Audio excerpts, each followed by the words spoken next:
અહીંના છો કે વિદેશના છો? હમણાં તો એના લઈ એટલા બધા કાંકરિયાઓ છે, પૂછવું પડે. ના, હું અમદાવાદનો જ છું. અમદાવાદના છો, શું કરો તમે? હું અમદાવાદ કાંકરિયામાં જોબ કરું છું. આંતરરાષ્ટ્રીય ચેસ ખેલાડી છું. અચ્છા અચ્છા અને સ્પોર્ટ્સ કોઓર્ડિનેટર તરીકે જોબ કરું છું અહીંયા. અચ્છા અચ્છા અચ્છા.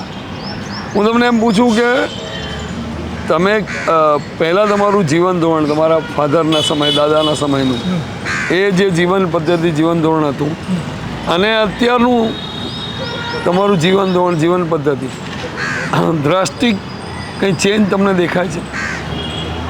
પહેલાંના જીવનમાં લોકો બહુ સહજતાથી અને સરળતાથી જીવી શકતા હતા અને એમની ભૌતિક મર્યાદાઓ પણ બહુ મર્યાદિત હતી.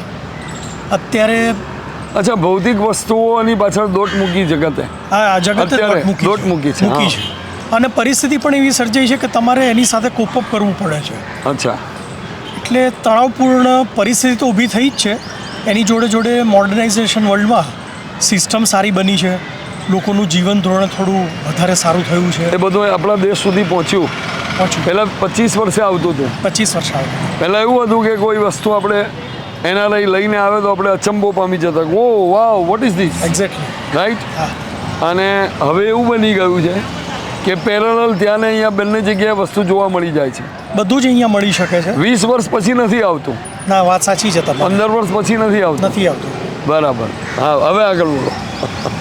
એટલે એ બાબત બહુ સારી થઈ છે કે ડિજિટલ વર્લ્ડને કોપઅપ કર્યું છે. જે કંઈ આપણી લીડરશિપ ગણો કે જુવાળ ગણો કે જે પ્રજા છે એનામાં એક એનલાઇટનમેન્ટ આવ્યું છે. એનાથી you can have anything access over here. એ બધું કરી શકાય. તમે જે ચેસ શીખવાડો છો અહીંયા, જે જોબ કરો છો, એવા પ્રકારની પોસ્ટ પહેલાં હતી ખરી ક્યાંક સ્નાનાગરોમાં? ના, સ્નાનાગરોમાં આવી કોઈ પ્રવૃત્તિઓ થતી હતી? ના, ઓછી હતી. પરંતુ હવે આ ખેલો ભારત પછી કેવી છે આ બધી? ખેલો ભારત પછી આ પરિસ્થિતિ બહુ ઊંચી આવી છે. અને તમારું ફિલ્ડ છે એટલે પૂછું છું. ના, સાચી વાત છે. અને મજાની વાત એ છે કે જ્યારે હું ઇન્ડિયન ટીમ વતી બ્રાઝિલમાં રમવા ગયો ત્યારે પ્રથમ ગુજરાતી હતો. એટલે ગુજરાતના પ્લેયરો એ લેવલે આવતા જ નહોતા ઊંચા.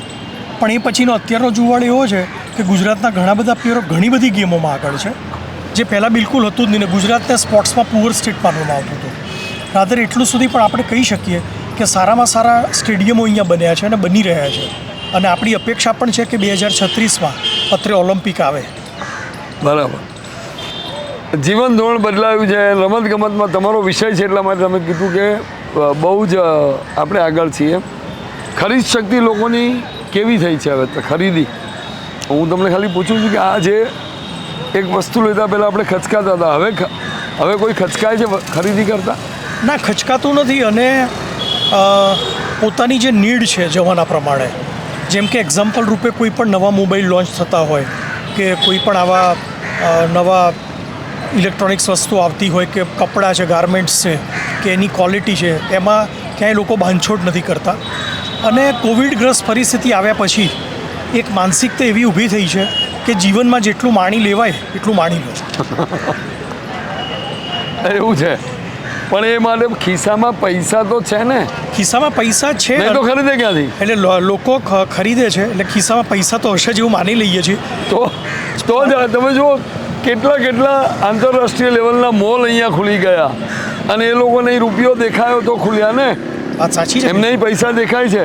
એમને ખબર છે કે અહીંયા ખરીદી શકે છે લોકો ભારતમાં. ચલો ભારતમાં. તો એ લોકો ભારતમાં આવ્યા છે ને. ચોક્કસ આવ્યા છે. અને India is a huge market. ને એમાં પણ આપણા ગુજરાતના અમદાવાદની વાત કરીએ તો એક પરફેક્ટ બ્લેન્ડિંગ ઓફ લાઈક બોમ્બેનું તમે એક મેટ્રોપોલિટન લો સિટી અને અમદાવાદની એક શાંતિ, આ બંનેનું બહુ જ આહલાદક બ્લેન્ડિંગ છે અમદાવાદ. એમાં આપણે બધી જ વસ્તુ મળે છે અને આપણી ખરીદ શક્તિ પૂર્વ અને પશ્ચિમ બંનેની એવી વધી ગઈ છે. અને ટીનેજ છે, યંગસ્ટર છે, ઇવન આધેડ લોકો છે, એમના જરૂરિયાત પ્રમાણેના મોટશોપની તમામ વસ્તુઓ ખૂબ પ્રેમથી ખરીદ કરે છે. ખબર નથી કેવી રીતે ખરીદ કરતા હશે, એટલી ખરીદ શક્તિ હશે અથવા લોન લઈને કરતા હશે. ખૂબ ખૂબ આભાર. Thank you.